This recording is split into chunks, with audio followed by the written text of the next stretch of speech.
In the tradition of Malcolm X, peace be unto you.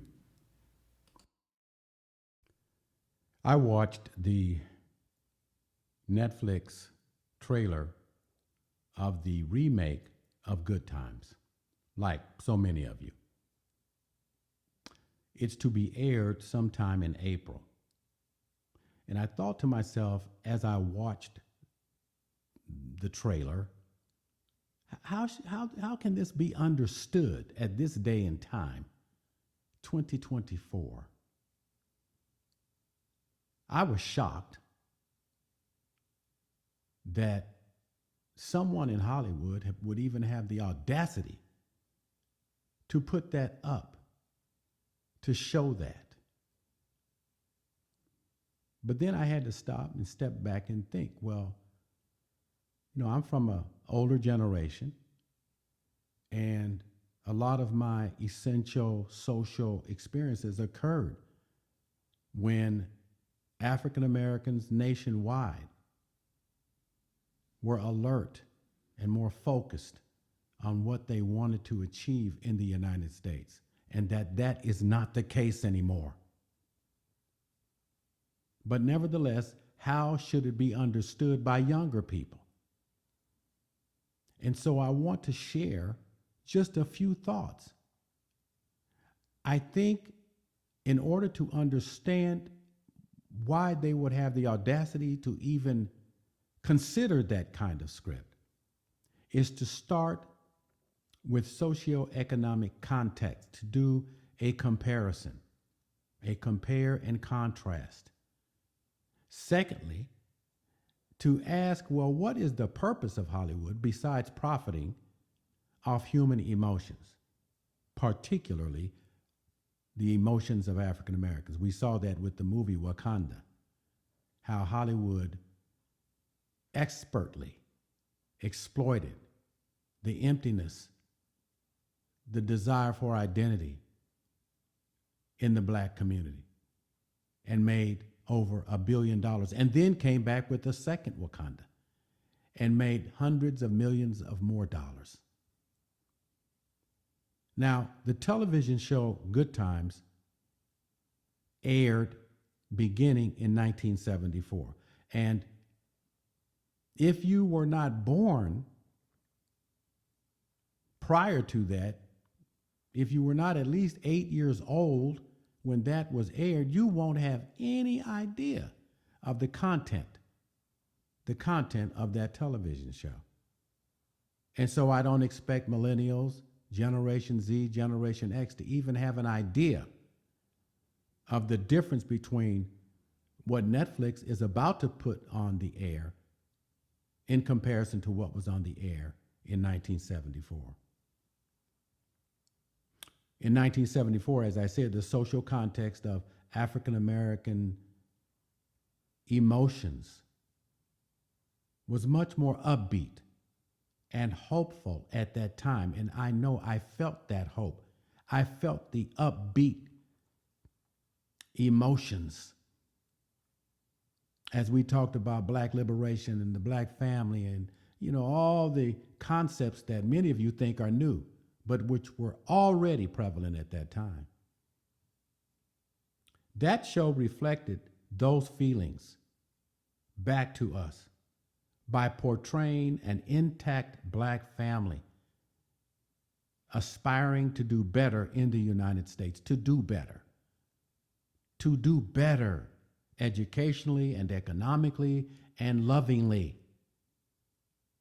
In 1974, as I said, we were riding the crest of the civil rights movement. All that momentum that had been gathered in the 50s and the 60s, actually in the 40s, 50s and 60s, we were the beneficiaries of. Black collective consciousness was more focused than ever before in history and more focused than any other people of color in the world, maybe besides Cuba. In 1974, times were different. I'm not going to say they were ideal times, but they were better. And it was a very legitimate title for the show, Good Times. Good inwardly, not necessarily outwardly. But here's something we have to remember.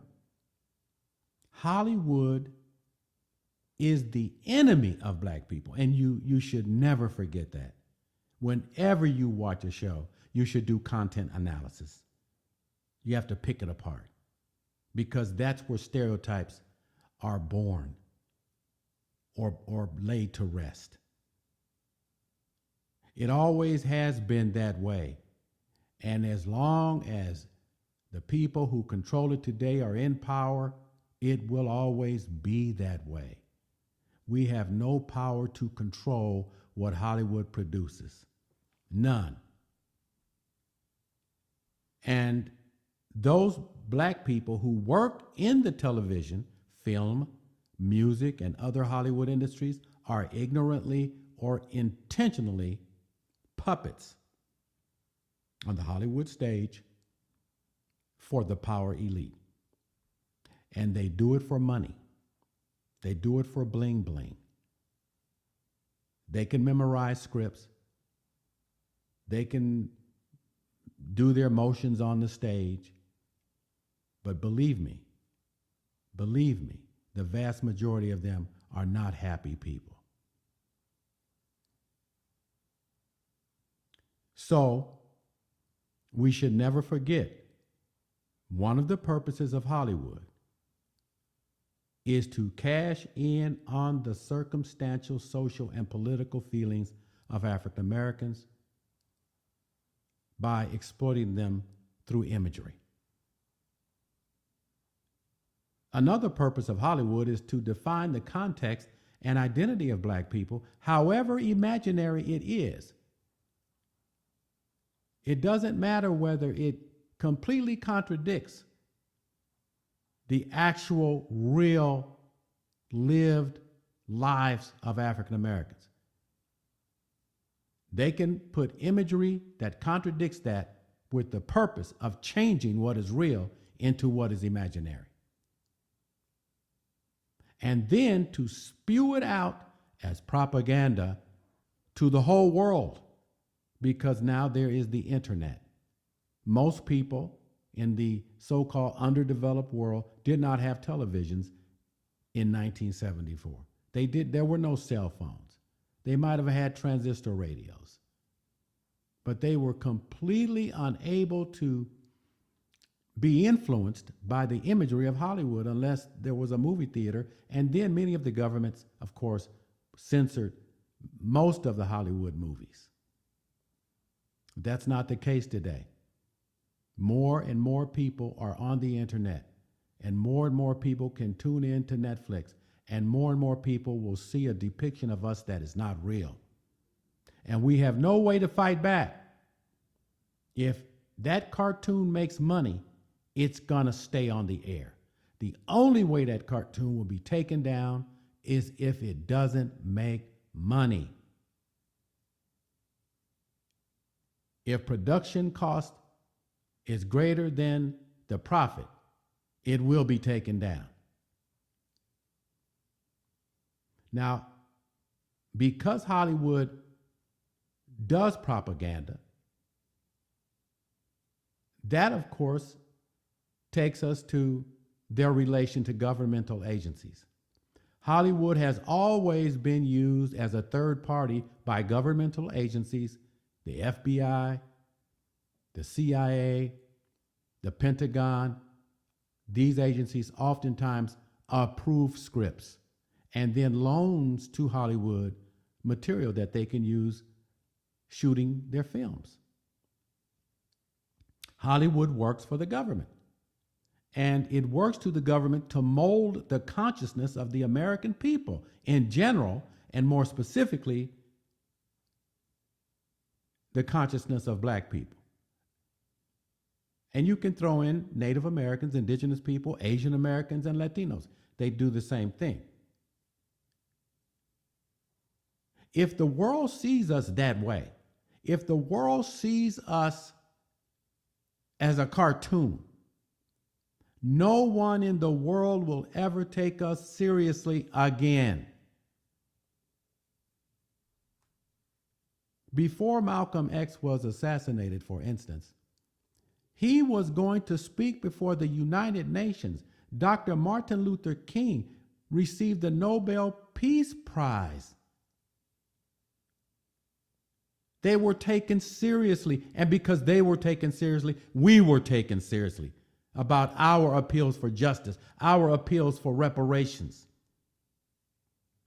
Now, in 2024, the cartoon remake Good Times can be defined as a comedic inversion of what was to what we see and feel now in the black community. This is how people perceive our young people now, young African American males, young African American females, and children.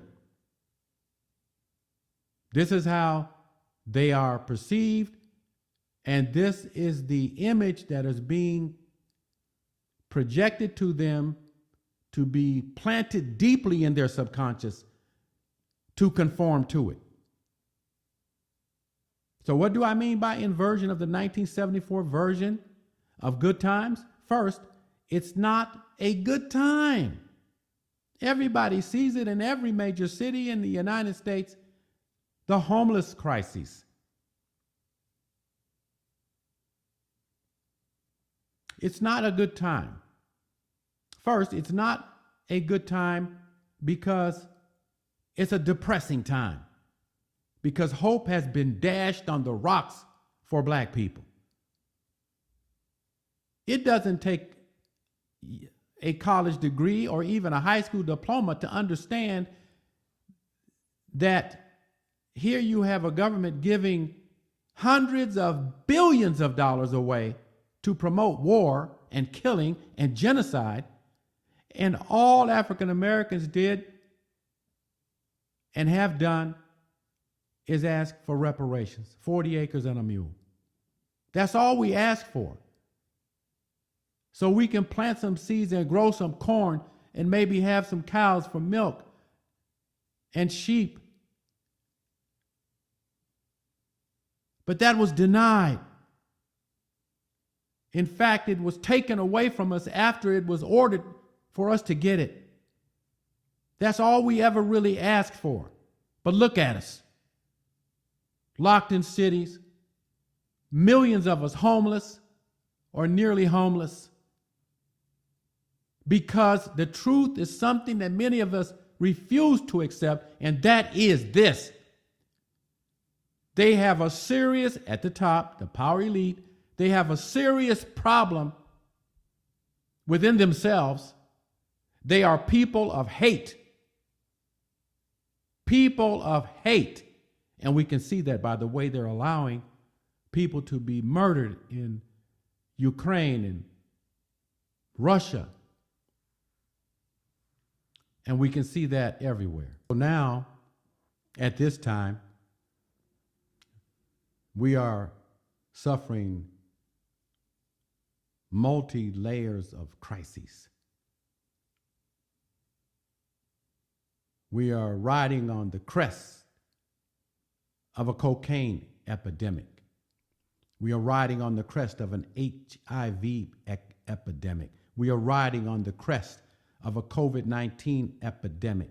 We are historically plunging in our marriage and birth rates. We have a rising tide of homelessness, police killings, a planned immigrant invasion,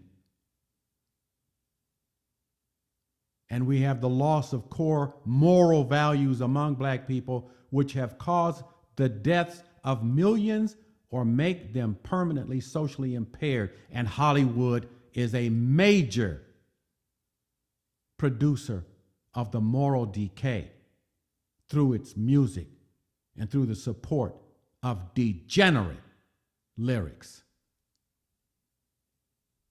Black people are not feeling the morality of 1974 anymore. They are feeling empty. They are feeling immoral. So the cartoon, in its inverted way, mirrors prevailing perversions caused by the collapse of social structure and morality in the black community. Hollywood, of course, is cashing in on the nihilism that they helped and promote. They helped it to take root and to grow in the consciousness of young people, and they produce imagery of it to reinforce nihilistic feelings.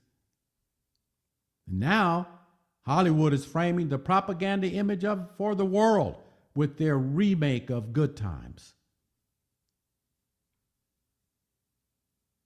Image thinking is dominant in the world. I hope you understand. Image thinking is dominant, not abstract thinking, not scientific thinking, not philosophical thinking, not critical thinking. It's image thinking. And so we are imprisoned in a global collective subconscious image, this time maybe permanently. There was a book written once, or maybe it was a short story, called Dorian Gray. The story of Dorian Gray.